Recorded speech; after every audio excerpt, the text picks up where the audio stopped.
ಹರೇ ಕೃಷ್ಣ. ಅಷ್ಟಾಂಗ ಯೋಗ ಹರಿದಾಸರ ವಾಣಿಯಲ್ಲಿ ಈ ವಿಷಯವಾಗಿ ಒಂದೊಂದಾಗಿ ನಾವು ತಿಳಿಯುತ್ತಾ ಹೋಗುವ.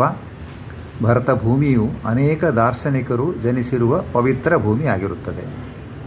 ಪರಮಾತ್ಮನು ಸ್ವತಃ ಇಲ್ಲಿ ಭರತ ಭೂಮಿಯಲ್ಲಿ ಅವತರಿಸಿದ್ದಾನೆ. ಹಾಗೆಯೇ ಆತನ ಪರಿವಾರ ದೇವತೆಗಳು ಕೂಡ ಅವತರಿಸಿದ ಬೀಡು. ಅನೇಕ ಪುಣ್ಯ ಪರ್ವತಗಳು, ಪವಿತ್ರ ನದಿಗಳು, ಕಾಡು ಸ್ಥಳಗಳನ್ನು ಒಳಗೊಂಡಿರುವ ಭರತ ವರ್ಷ ಪುಣ್ಯಕರವಾದಂತಹ ದೇಶ ಭರತ ಭೂಮಿ. ಪ್ರಪಂಚದ ದರ್ಶನಗಳ ಉಗಮ ಸ್ಥಾನವೂ ಇದೇ ಆಗಿದೆ. ದರ್ಶನಗಳಂದರೆ ಫಿಲಾಸಫಿ. ಪ್ರಪಂಚದ ವಿಶೇಷ ದರ್ಶನಗಳ ಉಗಮ ಸ್ಥಾನ ಇದೇ ಆಗಿದೆ. ಅನೇಕ ಋಷಿ ಮುನಿಗಳು ಇಲ್ಲಿ ತಮ್ಮ ಸಾಧನೆಯನ್ನು ಮಾಡಿದ್ದಾರೆ ಹಾಗೂ ಜನಗಳಿಗೆ ಮಾರ್ಗದರ್ಶನವನ್ನು ಮಾಡಿದ್ದಾರೆ. ಭಾರತೀಯ ತತ್ವದರ್ಶನವನ್ನು ಮುಖ್ಯವಾಗಿ 2 ಭಾಗವನ್ನಾಗಿ ಮಾಡಲಾಗಿದೆ. ವೇದರಾಶಿಯನ್ನು ಪ್ರಮಾಣವೆಂದು ಒಪ್ಪುವ ವೈದಿಕ ದರ್ಶನಗಳು ಹಾಗೂ ವೇದರಾಶಿಯನ್ನು ಪ್ರಮಾಣವೆಂದು ಒಪ್ಪದ ಅವೈದಿಕ ದರ್ಶನಗಳು. ವೈದಿಕ ದರ್ಶನ ಮತ್ತು ಅವೈದಿಕ ದರ್ಶನ. ವೈದಿಕ ದರ್ಶನಗಳನ್ನು ಆಸ್ತಿಕ ದರ್ಶನಗಳೆಂದು, ಅವೈದಿಕ ದರ್ಶನಗಳನ್ನು ನಾಸ್ತಿಕ ದರ್ಶನಗಳೆಂದು ಕರೆಯುತ್ತಾರೆ. ವೇದರಾಶಿಯು ಅಪೌರುಷೇಯ. ಅದನ್ನು ಯಾರೂ ಬರೆದಿಲ್ಲ, ನಿರ್ಮಾಣ ಮಾಡಿಲ್ಲ. ಅನಾದಿಯಿಂದಲೂ ಇದೆ. ವೇದ ಅಂದರೆ ಜ್ಞಾನ ರಾಶಿ ಅನಾದಿಯಿಂದ ಇದೆ. ಯುಗಗಳಲ್ಲಿ ಮತ್ತೆ ಪ್ರಕಟವಾಗ್ತವೆ. ಅವು ಮುನಿಯೋಗಿಗಳಿಗೆ, ಜ್ಞಾನಿಗಳಿಗೆ ಪ್ರಕಟವಾಗ್ತವೆ. ಉದಾಹರಣೆಗೆ ವಿಶ್ವಾಮಿತ್ರರಿಗೆ ಗಾಯತ್ರಿ ವೇದ ಮಂತ್ರ ಪ್ರಕಟ ಆಯಿತು. ಹಾಗೆ ಕಪಿಲಸ್ಯ ಕಣಾದಸ್ಯ ಗೌತಮಸ್ಯ ಪತಂಜಲೇಹೇ ವ್ಯಾಸಸ್ಯ ಜೈಮಿನಿಶ್ಚಾಪಿ ಶಾಸ್ತ್ರಾಣ್ಯಾಹು ಷಡೇವಹಿ. ಈ ಶಾಸ್ತ್ರವನ್ನು 6 ಶಾಸ್ತ್ರಗಳು, ವೈದಿಕ ಶಾಸ್ತ್ರಗಳು ಅಂದರೆ ಏನಪ್ಪ ಅಂತಂದ್ರೆ ಆಸ್ತಿಕ ಶಾಸ್ತ್ರಗಳು 6 ಇವೆ. ಏನು?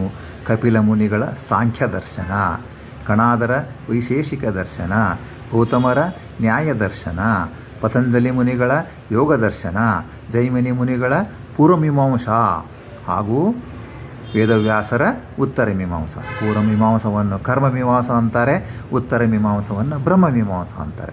ಹೀಗೆ 6 ಆಸ್ತಿಕ ದರ್ಶನಗಳು ಇವೆ. ನಾಸ್ತಿಕ ದರ್ಶನಗಳು ಯಾವುದಪ್ಪ? ವೇದರಾಶಿಯನ್ನು ಒಪ್ಪಂಗಿಲ್ಲ. ವೇದವನ್ನು ಚಾರ್ವಾಕ ಅದು ಏನೂ ಒಪ್ಪಲ್ಲದು, ಪ್ರತ್ಯಕ್ಷ ಒಂದೇ ಪ್ರಮಾಣ ಅಂತದೆ. ಹಾಗೆ ಬೌದ್ಧ ಹಾಗೂ ಜೈನ ದರ್ಶನಗಳು ವೇದರಾಶಿಯನ್ನು ಒಪ್ಪುವುದಿಲ್ಲ. ಆದ್ದರಿಂದ ಅವಕ್ಕೆ ನಾಸ್ತಿಕ ದರ್ಶನ, ಅವೈದಿಕ ದರ್ಶನಗಳು ಎಂದು ಕರೆಯುತ್ತಾರೆ. ಇನ್ನು ಈ 6 ದರ್ಶನಗಳು ಏನಿವೆಯಲ್ಲ, ಇವೆಲ್ಲ ಆಸ್ತಿಕ ದರ್ಶನಗಳು. ಅದರಲ್ಲಿ ಏನಪ್ಪ ಅಂದ್ರೆ ವೇದವ್ಯಾಸರ ಉತ್ತರ ಮೀಮಾಂಸಾ ಶಾಸ್ತ್ರ ಅದು ಕೊನೆಯದು, 6ನೆಯ ಶಾಸ್ತ್ರ. ಅದಕ್ಕೆ ಮತ್ತೆ 22 ಕಾಮೆಂಟೇಟರ್ಸ್ ಇದ್ದಾರೆ, ಭಾಷ್ಯಕಾರರು ಇದ್ದಾರೆ. ಅಂದರೆ ಉತ್ತರ ಮೀಮಾಂಸಕ್ಕೆ, ವೇದವ್ಯಾಸ ದೇವರ ಉತ್ತರ ಮೀಮಾಂಸಕ್ಕೆ ಮುಖ್ಯವಾಗಿ ವೇದವ್ಯಾಸರು ಬರೆದಂತಹ ಏನಂದರೆ ಬ್ರಹ್ಮಸೂತ್ರಗಳು 564 ಅಂತ ಹೇಳ್ತಾರೆ. ದರ್ಶನಿಕರಿಗೆ ಬದಲಾವಣೆ ಇದೆ ಸಂಖ್ಯೆಯಲ್ಲಿ, ಆದರೆ ಅವೆಲ್ಲ ವಿಷಯ ಒಂದೇನೆ. 564 ಬ್ರಹ್ಮಸೂತ್ರಗಳಿಗೆ, ಏನು ವೇದವ್ಯಾಸರ ಬ್ರಹ್ಮಸೂತ್ರಗಳಿಗೆ ವ್ಯಾಖ್ಯಾನವನ್ನು ಬರೆದಾರೆ. ಅವರು ವ್ಯಾಖ್ಯಾನಕಾರರು, ಭಾಷ್ಯಕಾರರು.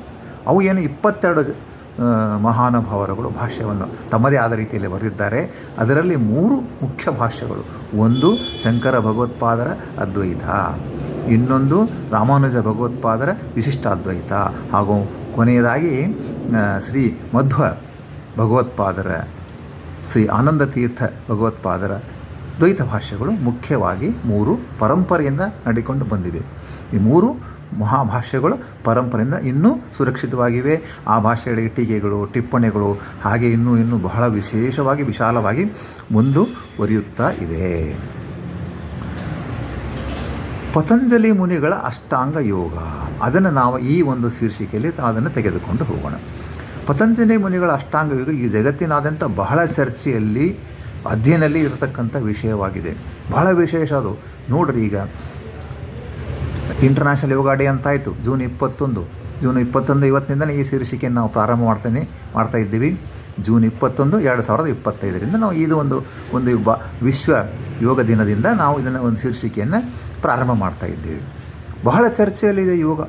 ಅದು ಎಸ್ಪೆಷಲಿ ಹೆಲ್ತ್ ಸಲುವಾಗಿ, ಬಾಡಿ ಹೆಲ್ತು ಮತ್ತು ಮೆಂಟಲ್ ಹೆಲ್ತ್ ಸಲುವಾಗಿ ಇದು ಬೇಕು. ಡಿಸಿಪ್ಲಿನಿಗೆ, ಶಿಸ್ತಿಗೆ ಇದು ಬೇಕು ಅಂತ ವಿಶ್ವದ ಎಲ್ಲ ಜನರು ಒಪ್ಪಿಕೊಂಡಿದ್ದಾರೆ ಇದನ್ನು.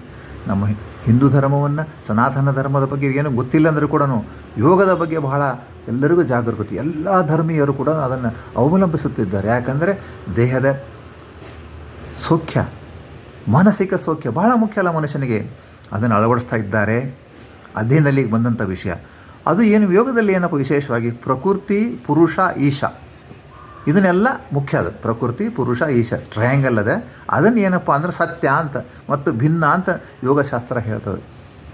ಸಾರಿ ಹೇಳ್ತಾರೆ ಪತಂಜಲಿ ಮುನಿಗಳು. ಅಂದ್ರೆ ಜಗತ್ತು ಸತ್ಯ, ಪ್ರಕೃತಿ ಸತ್ಯ, ಪುರುಷ ಸತ್ಯ, ಎಲ್ಲ ಸತ್ಯ ಅಂತಕ್ಕಂಥದ್ದು ಹೇಳ್ತಾರೆ. ಆದ್ದರಿಂದ ಯೋಗಶಾಸ್ತ್ರ ನಮ್ಮ ಉತ್ತರ ಮೀಮಾಂಸದ ದ್ವೈತ ಸಿದ್ಧಾಂತಕ್ಕೆ ಬಹಳ ಸಮೀಪದ್ದಾಗಿದೆ. ದ್ವೈತ ಸಿದ್ಧಾಂತದಲ್ಲಿ ಏನಿದೆ ಅಂದರೆ ಜಗತ್ತು ಸತ್ಯ, ಎಲ್ಲ ಭೂತಗಳು ಸತ್ಯ, ಅನಂತ ಜೀವರಾಶಿಗಳು ಅವು ಸತ್ಯ, ಆ ಒಂದು ಪರಮಾತ್ಮ ಸತ್ಯ, ಮಹಾ ದೊಡ್ಡದಾದಂಥ ಒಂದು ಶಕ್ತಿ ಇದೆಯಲ್ಲ ಆ ಶಕ್ತಿ ಪರಮಾತ್ಮ ಸತ್ಯ. ಆ ಮಹಾನ್ ಶಕ್ತಿಯ ಒಂದು ಬೆಳಕಿನಲ್ಲಿ, ಆ ಶಕ್ತಿಯ ಒಂದು ನೆರಳಿನಲ್ಲಿ ಎಲ್ಲ ಅನಂತ ಜೀವರಾಶಿಗಳು ಇದ್ದಾವೆ.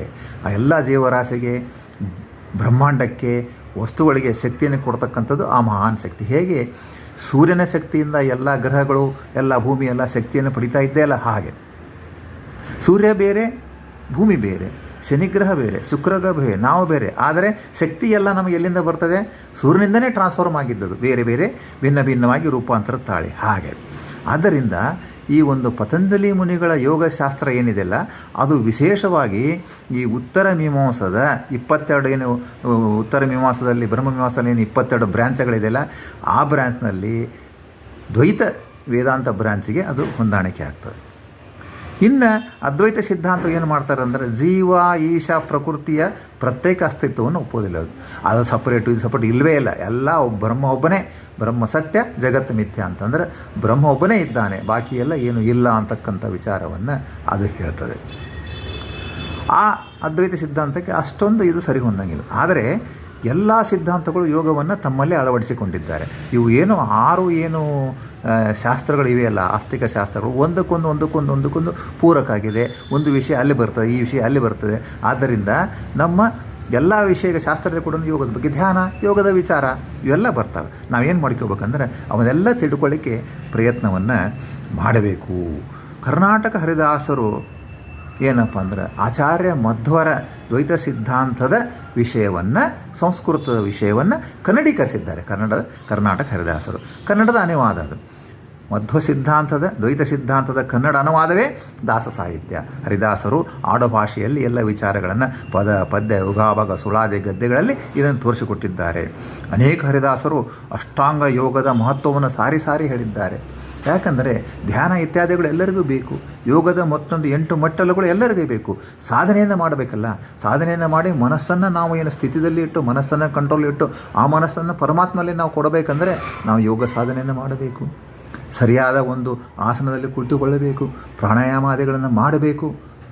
ಇವೆಲ್ಲ ಮಾಡಿ ದೇಹವನ್ನು ಸುಸ್ಥಿತಿಯಲ್ಲಿ ಇಡಬೇಕು.